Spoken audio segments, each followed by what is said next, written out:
पिछले कुछ समय में इक्विटी मार्केट में अच्छा करेक्शन देखने को मिला है और मेरे हिसाब से ये सही समय है इक्विटी मार्केट में एंटर करने का। लेकिन अब ये गिरावट रुकी नहीं है, इसलिए एक साथ निवेश करने की बजाय यदि स्टैगर्ड मैनर में इन्वेस्ट किया जाए तो मेरे हिसाब से ये बेहतर रहेगा। तो आज हम बात करेंगे इक्विटी ओरिएंटेड म्यूचुअल फंड की एक ऐसी कैटेगरी की जिसमें लार्ज कैप और मिड कैप दोनों ही तरह के मार्केट कैप वाले स्टॉक्स में इन्वेस्ट किया जा सकता है। नमस्कार, स्वागत है आपका मेरे इस नए वीडियो में। मैं हूं Pankaj Matpal, certified financial planner. तो आज हम बात करेंगे large and mid cap category की, यानी कि एक ऐसी कैटेगरी जहां पर आपको लार्ज कैप और मिड कैप दोनों ही तरह के मार्केट कैप वाले स्टॉक्स का एक्सपोजर मिलेगा। जब हम बात करते हैं एक लार्ज कैप फंड की, तो सेबी के अनुसार एक लार्ज कैप फंड को मिनिमम 80% ऑफ इस total asset large cap stocks में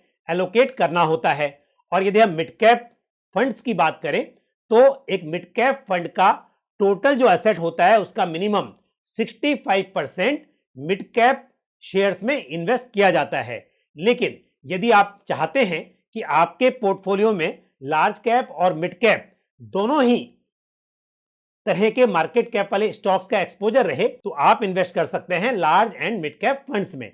सेबी की गाइडलाइन के अनुसार एक large and mid cap fund का exposure minimum 35% large cap stocks में और मिनिमम 35% मिड कैप स्टॉक्स में होना जरूरी है। और ऐसे समय में जब आप चाहते हैं कि आपके पोर्टफोलियो में लार्ज कैप और मिड कैप दोनों ही तरह के मार्केट कैप वाले स्टॉक्स का एक्सपोजर रहे और आप एक ही स्कीम में ये सब चाहते हैं, तो मेरे हिसाब से ये large and mid cap funds आप अपने पोर्टफोलियो में शामिल कर सकते हैं। तो आज इस वीडियो में मैं large and mid cap category के 3 फंड्स जो कि मेरी चॉइस के फंड्स हैं वो मैं आपको बताऊंगा। तो मैं शुरू करूंगा 3 से 1 की तरफ। तो पहले मैं नंबर 3 पर मेरी चॉइस का जो फंड है वो है SBI large and mid cap fund. ये फंड बहुत पुराना है, 28 फरवरी 1993 को ये स्कीम लॉन्च हुई थी और इस स्कीम का यदि आप टोटल एक्सपोजर देखेंगे तो करीब 50% लार्ज कैप स्टॉक्स में है, 35% के आसपास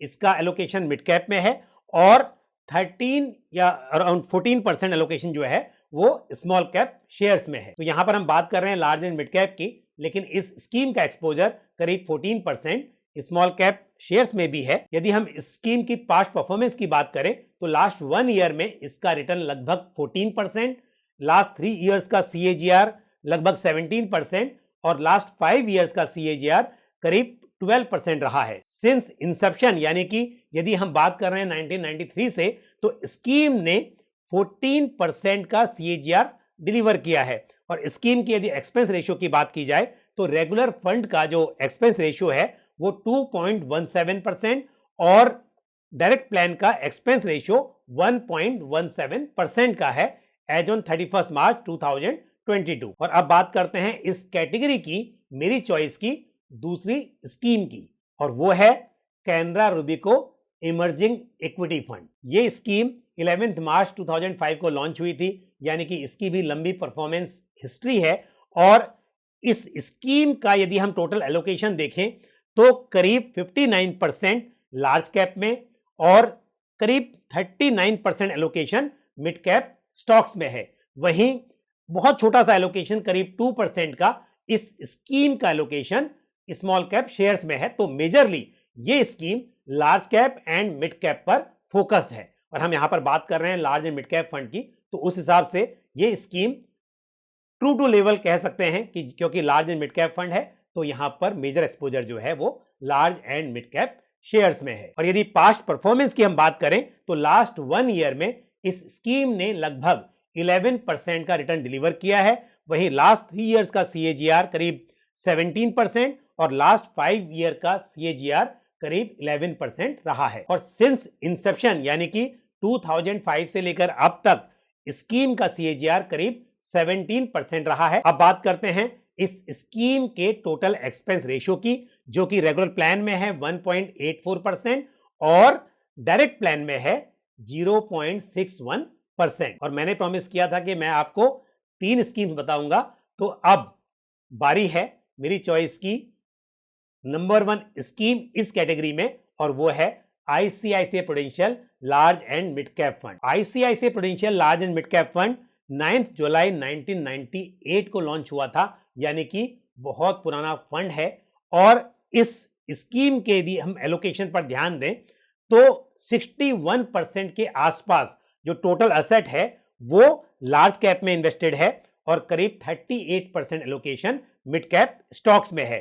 यहां पर स्मॉल कैप में इस स्कीम का एलोकेशन ऑलमोस्ट निल है। यदि पास्ट परफॉर्मेंस की बात की जाए तो लास्ट 1 ईयर में स्कीम ने लगभग 19% का रिटर्न डिलीवर किया है।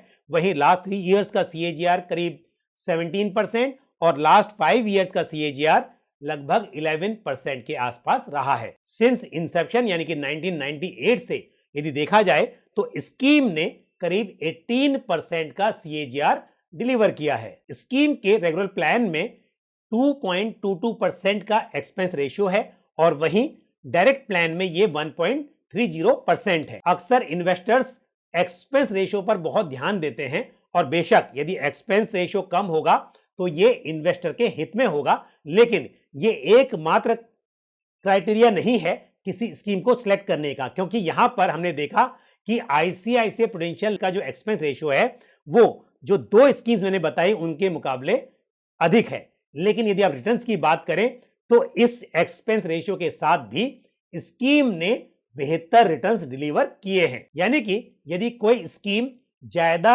एक्सपेंसेस इनकर करती है, स्कीम का टोटल एक्सपेंस रेशियो थोड़ा ज्यादा होता है, लेकिन वो स्कीम अच्छे रिटर्न्स डिलीवर करने में कामयाब रहती है, तो मेरे हिसाब से इन्वेस्टर्स को स्कीम की परफॉर्मेंस पर फोकस करना चाहिए, ना कि सिर्फ एक्सपेंस रेशियो पर। क्योंकि यदि कोई स्कीम ऐसी हो जहां पर एक्सपेंस बहुत ही कम हो लेकिन स्कीम रिटर्न्स जनरेट करने में कामयाब ना हो तो फिर क्या फायदा। तो यहां पर मैंने जो रिटर्न्स की बात की है ये रेगुलर प्लान के रिटर्न्स हैं। डायरेक्ट प्लान्स के रिटर्न्स रेगुलर प्लान्स के मुकाबले थोड़े बेहतर होंगे, क्योंकि डायरेक्ट प्लान्स में रेगुलर प्लान्स के मुकाबले एक्सपेंस रेशियो थोड़ा कम होता है। खैर, यहां पर जिन 3 स्कीम्स की मैंने बात की ये अपने आप में इस कैटेगरी की अच्छी स्कीम्स हैं। तो यदि आप large and mid cap funds में इन्वेस्ट करने पर विचार कर रहे हैं तो आप इन स्कीम्स को कंसिडर कर सकते हैं। लेकिन जैसा मैंने शुरुआत में कहा कि यदि आपके पास लमसम पैसे अवेलेबल हैं तो भी मेरी राय यह है कि आप उन पैसों को एक साथ लमसम में इन्वेस्ट करने की बजाय स्टैगर्ड मैनर में इन्वेस्ट करें। आप सिस्टमेटिक ट्रांसफर प्लान का सहारा ले सकते हैं और यदि आप अपनी रेगुलर इनकम से म्यूचुअल फंड्स में इन्वेस्ट करना चाहते हैं तो SIP आपके पास एक अच्छी चॉइस है। तो मुझे उम्मीद है ये जानकारी जो मैंने आपके साथ शेयर की आपको पसंद आई होगी। वीडियो को लाइक करना और शेयर करना ना भूलें और साथ ही आपका कोई सवाल हो तो आप कमेंट बॉक्स में पोस्ट कर सकते हैं। आज के इस वीडियो में इतना ही। अगले वीडियो में आपसे फिर मुलाकात होगी। अपना ख्याल रखिए। Thank you. जय हिंद। म्यूचुअल फंड निवेश बाजार जोखिमों के अधीन है। योजना से संबंधित सभी दस्तावेजों को ध्यान से पढ़ें।